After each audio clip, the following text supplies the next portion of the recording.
Everyone, today I'm going to give you a update of how my retics are doing. I only have Super Dwarf Retics, and lots of people have a lot of interest in the size of retics with their age. Do they get really big? Do they actually stay small? I have 6 of them. 5 of them I raised from the time that they were babies, and 1 of them I bought as a large snake. So I'm going to start off with the biggest, oldest, and work my way down. So this is Queen. Queen is by far my largest one. A first or second generation Super Dwarf. So she's actually supposed to be 100% Super Dwarf. She was produced by Henry Pyron. I don't know if I pronounced his name properly, but he imported some of the first ones into Canada. He produced a batch of pures from them, from his wild caught, and this was from either the first or second generation. She was bought by a guy that goes by the name of Second Skin, and after about 2-3 years of having her, she had a funny shed. All the color came off of her, so she looked like an ivory. She looked like mostly almost white. Over time developed some of her color again, but it was never the same as what she looked like originally. You can see that she actually has some white spots. There's some on her neck. She has those white spots there. She has a few, the nice ones right there, you got that? So when you look at her pattern, it looks very, almost as if someone took the blur tool and blurred her out. I'll show you a couple pictures of her from when she was a baby.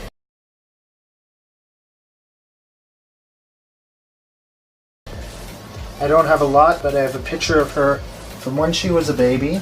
I also have a picture of her, I believe, her first litter.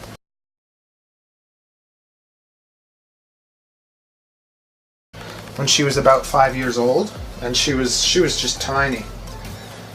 I have a friend, Chris L. I don't know if I can say his last name either. It's like Chris Levesky, I don't know, something like that. And he had a pair of her babies, and they're producing now at a tiny size. I'll show you a picture, but they're some of the smallest ones I've ever seen.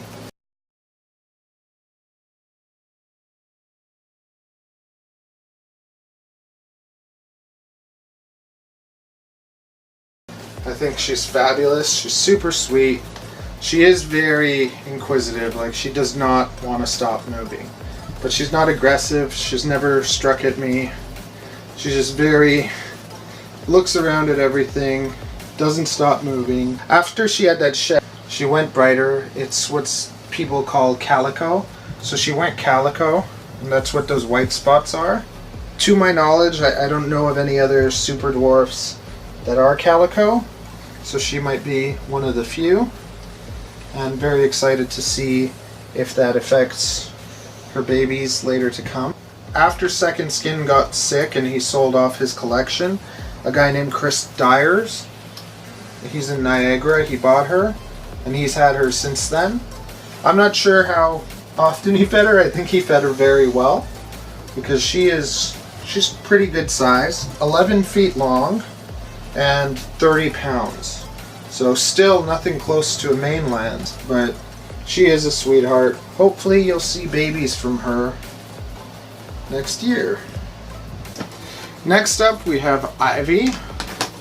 Ivy is a 75% Super Dwarf. She's het for lavender. She was produced by Chuck Royale in 2015. She's 4 years old. She was bought by a guy named Brad, who ended up in some unfortunate situation where he needed to raise money to fix his car, and he ended up selling her to me, and that made me very happy, and Brad is now my friend. She's got some character. I've never been struck at by her, I've never been bit by her, and Brad said he took a bite from her.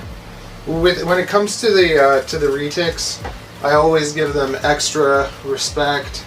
I'm extra careful with them. I always use like a hook or something to get them out. I never just reach in and grab them because I don't really want to get bit by them. They do seem to have more serious teeth than boas do, so you can see that size. It's very manageable still. I don't think she's going to get much longer. Right now she's sitting at around 8 feet and she's started to thicken out. So I am going to try and put some males to her later this season and see what happens. And that's Ivy for you. You might wonder, wow, that's a beautiful hide. Where did you get that? I found that buying them is really expensive, so on garbage day you can find plastic bins and make your own homes. I made a little video about that, so I'll stick a link up. Check it out. Enjoy. And let's say goodbye to Ivy. With the retics, I found that some of them like to hide, some of them don't. I'd say probably about 50% of them really enjoy hiding. The other ones, they're never in their hides, they like to just chill out. Whoa! Retics are not really good for a first-time snake owner. Once you take them out, they're totally chill, they're fine. Like now I'm not worried about them biting or anything. But when you first open up their home, they're just like excited. They're like, oh my god, you're gonna feed me. Feed me, feed me, feed me. So, Hercules was also produced by Chuck Royale. He's a 75% Super Dwarf, and he is a purple albino.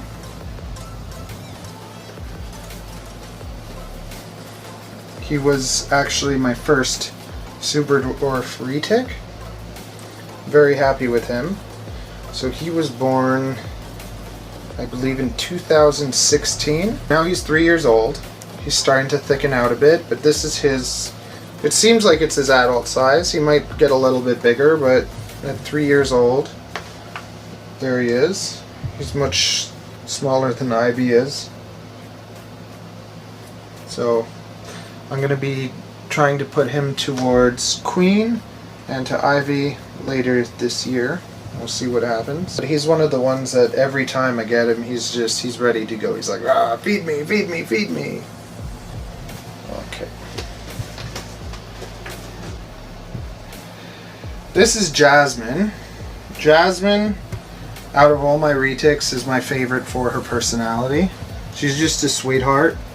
I still use the snake hook to get her out, but she's one that I feel confident that without the snake hook, I could just grab her, take her out, and she's always fine. She's always sweet. So she's a fire tiger, het purple albino, and she's also produced by Chuck Royale. She's 68.75% Super Dwarf, and she is 2 years old. So what's going to be interesting to see is that I have her stuck in my pants. Take note of her size, and she's quite manageable still. Okay, come on. Just fast forward that part. Woo! Talk about a snake being clingy, huh? Ugh. Very good, very good. Very good, okay, so let's take a good look at her body, just so you can remember her size. So we're going to compare her to a 2-year-old Anery Ultra. When I first saw the Ultra gene, it was just my favorite gene. I thought it was the coolest, most beautiful snake I've ever seen. This snake was going to be able to make Ultras. So this is a Platinum or a Fire. Fire and Platinum are basically the same gene. Some people call them Fire, some people call them Platinum. They have 3 different forms that they can make. Just like the albino, there's the purple albino, there's the lavender albino, and there is the white albino. With these guys, they can make Ultras, which are more yellow. They can make Ivories, which are more white. And then they can make the leucistics, which are just totally white with blue eyes and amazing. So remember this, 2 years old, 68.75 Super Dwarf. And now I'm going to bring out a 50% Super Dwarf from Bob Clark.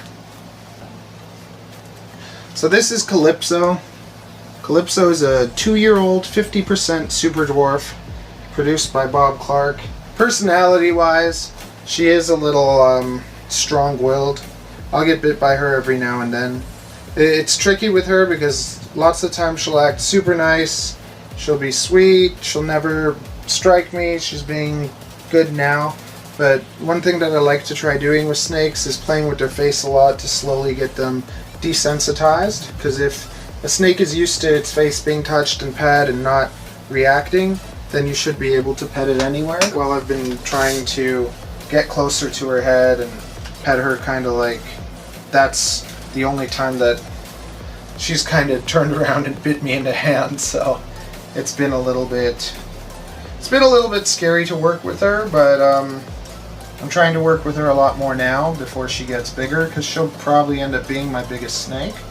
At the same time, when I look at her size compared to Jasmine's, they seem almost the same size. She's just a little longer and a little thicker. So I'm really excited to see where she ends up size-wise compared to the 75%. I'm very happy with her. I believe that Calypso is the oldest Anery Ultra that we have here in Canada, so that's exciting. So hopefully she'll be able to produce babies in a few years. Very excited for that. Just to have even an Ultra was my dream idea of a snake, so to end up getting an Anery Ultra was pretty awesome. And she behaves quite well most of the time. But there it is, a 2-year-old 50% Super Dwarf. Very manageable. Great animal. Last but not least, we have Nintendo. Nintendo is an Ultra Het Anery, so he's the same genes as the last snake, except that he's not showing the Anery. And I'm telling you, when I first saw the Ultra gene, I fell in love. I saw this guy's face, and I just thought they're so beautiful and cute. Nintendo's a funny one. He's not very aggressive. He's just a scaredy cat. So every time I take him out, he likes to crap and piss himself, and I have to give him a little rinse off after, because he's a scaredy cat. But as soon as you get him out, he's nice. He's looking around at everything. He's very kind of like hyper and explorative. But he really is a scaredy cat. So as you can see, he's much smaller than Calypso. When I feed my Super Dwarfs, I do it pretty sparingly. Some people say that when their retics are rubbing around a lot, so feed them more and that keeps them tamer. For me, I actually find the opposite. When I'm feeding the Super Dwarfs weekly, I find they actually get more aggressive because they're expecting the food to come more. So when they're young, I feed them weekly until they're on smalls. Once they're on smalls, I feed them every 2 weeks. And then I keep them at that and slowly up the prey as they need to. Once they get to large, I'll drop them to every 3 weeks. And I haven't noticed any ill effects of that. They seem to be fine, calm, slender, and good.